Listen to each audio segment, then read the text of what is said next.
random and arbitrary collection of identifying information from citizens, period. We do not, have not, and will not accept or condone any form of discrimination based on race, color, ethnicity, ancestry, religion, sexual orientation, identity, expression, or place of origin. We do support the lawful collection of information when it serves a valid safety purpose, namely the proactive engagement of citizens to deliver our mandate. In the most recent public discussion on street checks, profiling and discrimination based on race or ethnic origin have been the focal point. We fully acknowledge that racial profiling can exist in policing as it can in other professions, other organizations, and society at large. We cannot ignore this reality and recognize that there is value in having a discussion about it. We understand that bias, real or perceived, has to be addressed, and we want to address it. The discussions around street checks, carding, and interactions with the community, call it what you want, has been valuable for all of us. Valuable for all of us to look inward, learn, and to take steps to continue to providing bias-free policing.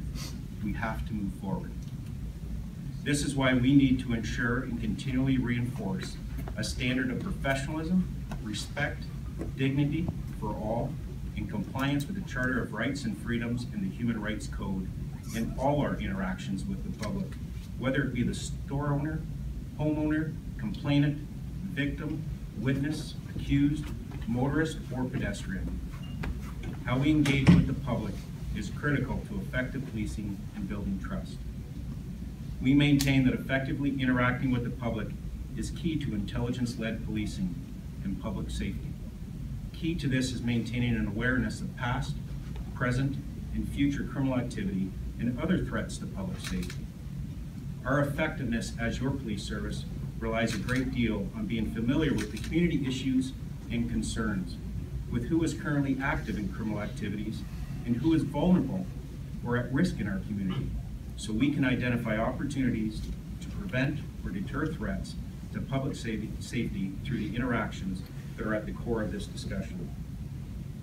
From the onset, we have not only stated but have demonstrated our willingness to work closely with the government on any changes or regulations with respect to police interactions with the public.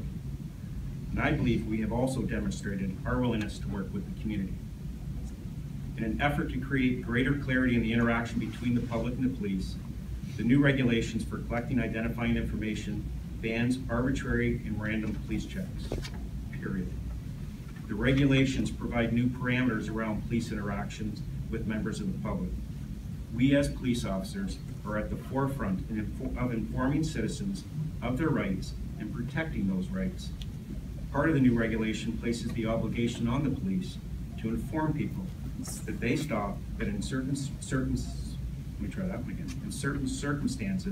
that they do not have to answer questions and can walk away.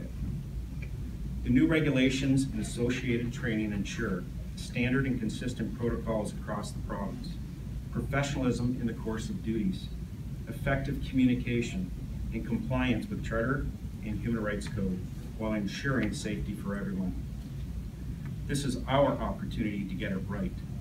We have the opportunity to be more accountable and transparent, help educate the public insofar as how the police engage with citizens, build trust as we move forward in this new process, and improve the quality of policing.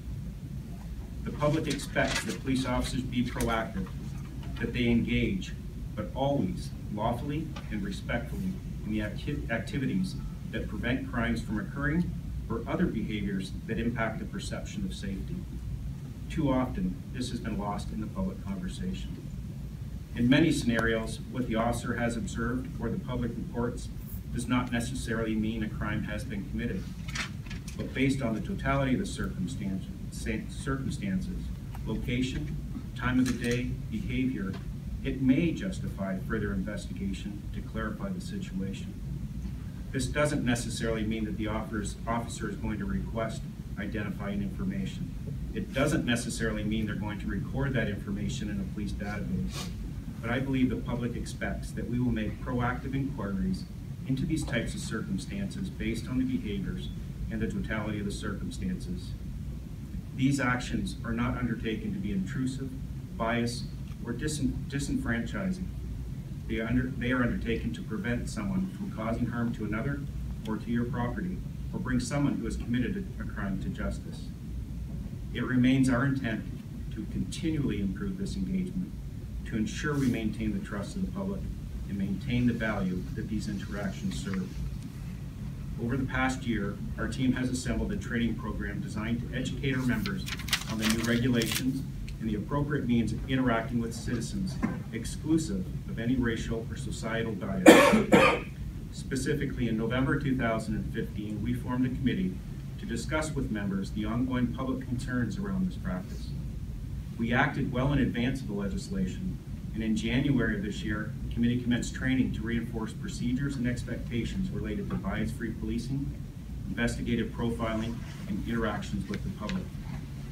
Also in January 2016, Councillor Mosley and I convened a community working group with the goal of strengthening police relations with the Lund community and develop relevant training.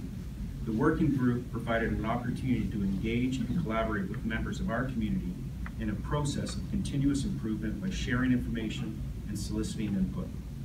There were a number of outcomes related to removing barriers to the London Police Service hiring process and ideas on how to better interact with the community in a non-police role. The largest output of the working group was a training package designed to raise awareness and educate London Police Service members in the areas of race relations, diversity, inclusion, racial bias, and racial profiling.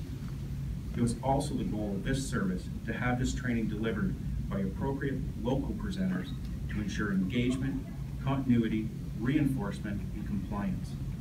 The working group is now collaborating with the Diversity Officer, Constable Teresa Lott, to finalize and schedule this training. Where are we at now? The new regulations come into effect on January 1st, 2017, with respect to an attempt by a police officer to collect identifying information from an individual. The regulations provide direction when a police officer may attempt and when such activity is prohibited, and the responsibility police officers have when attempting to collect this information. The police must be able to clearly articulate and justify their actions related to one of the three possible reasons: inquiring into offenses that have been or might be committed, inquiring into suspicious circumstances to detect offenses, and gathering information for intelligence purposes. During these interactions, the police must inform the public that they do not have to answer any questions and have the right to walk away.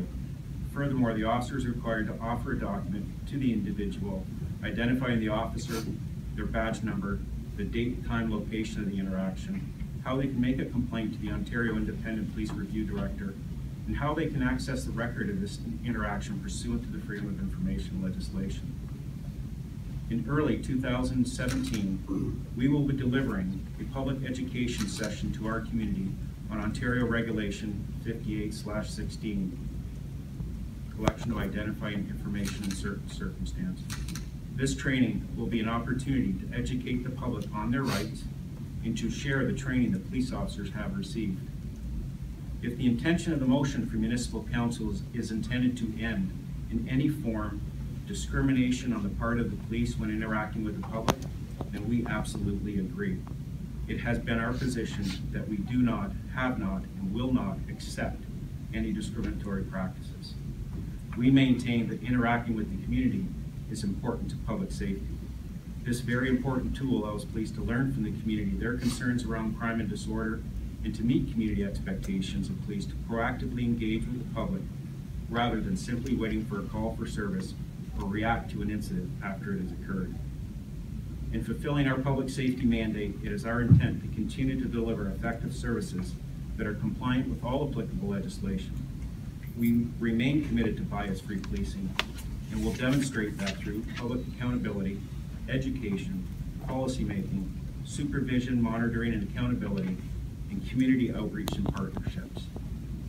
Let me conclude by sharing the very concrete and specific work we have done, or are in the process of doing, or plan to do in the future to deliver on these 5 commitments.